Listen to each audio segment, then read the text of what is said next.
Hi guys, it's Megan from Skinny Fitalicious. If you don't know me, my name is Megan Olson and I am a certified health coach and nutritionist. And I run a little blog called Skinny Fitalicious, and I create a lot of healthy recipes and I coach a lot of clients into getting healthy.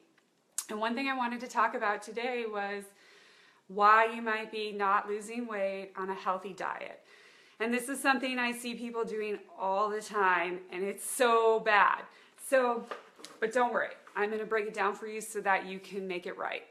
So let's say that your breakfast consists of a bowl of oatmeal, a handful of berries, a piece of toast with some butter, and a glass of orange juice, and then maybe you have an apple to go with it.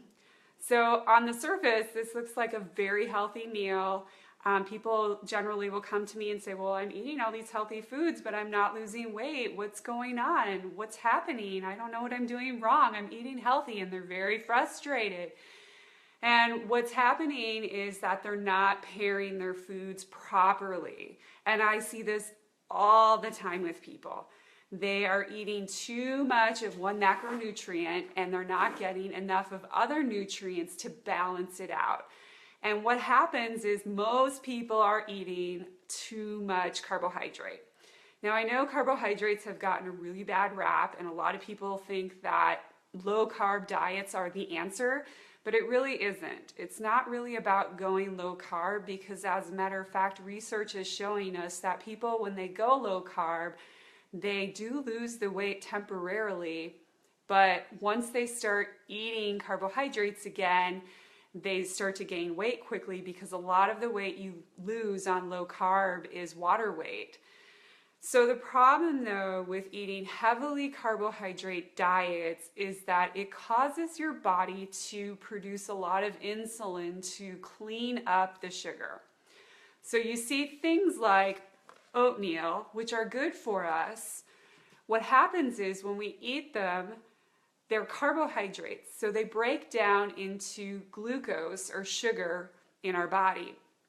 And this is sugar that our body needs.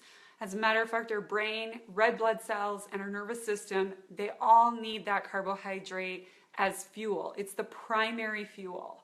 So cutting back on them is not necessarily the answer. It's about how you're eating them. So when you eat that carbohydrate, it becomes glucose in your body. It's in your bloodstream, that sugar. Your bloodstream can only handle so much sugar at one time. So if you put a lot of sugar into your body at one time, what happens is your pancreas releases insulin. And insulin's job is to go through and clean up that excess sugar and put it away in the muscles or into fat cells where it stores it for a rainy day. So the problem though is when that insulin is constantly elevated, trying to do that cleanup process of those carbohydrates, is your body never starts to burn fat.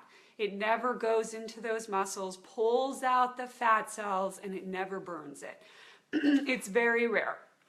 So how do you slow down this process? How do you make it better for your body to optimally lose fat and to ultimately lose weight? So when you eat something like oatmeal, the best thing to do is to have it with a protein and a healthy fat. So what I tell my clients all the time is, if you're going to make a bowl of oatmeal in the morning, put 2 egg whites in it. Instead of almond milk or regular milk, put 2 egg whites in. You're getting ultimate protein right there. You could also put in maybe a tablespoon of chia seeds or hemp seeds. Those are also good sources of proteins and healthy fats. You can throw those in there. Another option would be to put a tablespoon of nut butter in your oatmeal. That way you've got eggs as your protein, nut butter as your healthy fat, and oatmeal as your carbohydrates. So you're getting all 3 macronutrients all at once. When you eat those foods, the protein and the fat is going to slow down that release of sugar from the carbohydrate in your blood. It's going to slow it down. You're going to feel more satisfied, and ultimately you're going to be able to lose a lot more weight by eating that way. So I want you to think about when you're making your meals about how much of a particular food are you leaning towards. Are your meals primarily carbohydrates, which the majority of Americans right now, that's what they're doing. They're forgetting to eat that healthy fat, and they're forgetting to eat that healthy protein with every meal and snack. And so what's ending up happening is their blood sugar is spiking, insulin is getting released, and their body goes, whoa, I don't have to do any work here because you're just feeding me instant energy. That carbohydrate, I love that energy. I need it to run. My brain needs it to work. It's my fuel. I love it. So the body just saves the rest of it for a rainy day, and it never has to tap into that fat storage to use it as fuel and break it down. So it's really important, guys, that when we're eating our meals, that we're balancing them appropriately so that you can get the results that you want.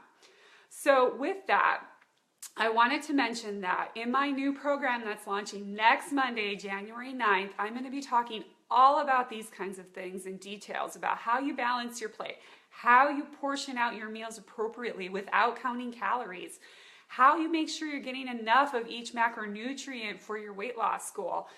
So my online program is an 8-week online program done by you, self-paced, online. You get over 20 videos from me talking about things like carbohydrates, proteins, and fats, and how to flip your plate so that you're eating more optimally to get the results that you want. So I'm going to drop a link to the program in the comments, and I would love to hear your feedback or any questions you have. Again, you can also email me at megan@skinnyfitalicious. Bye, guys.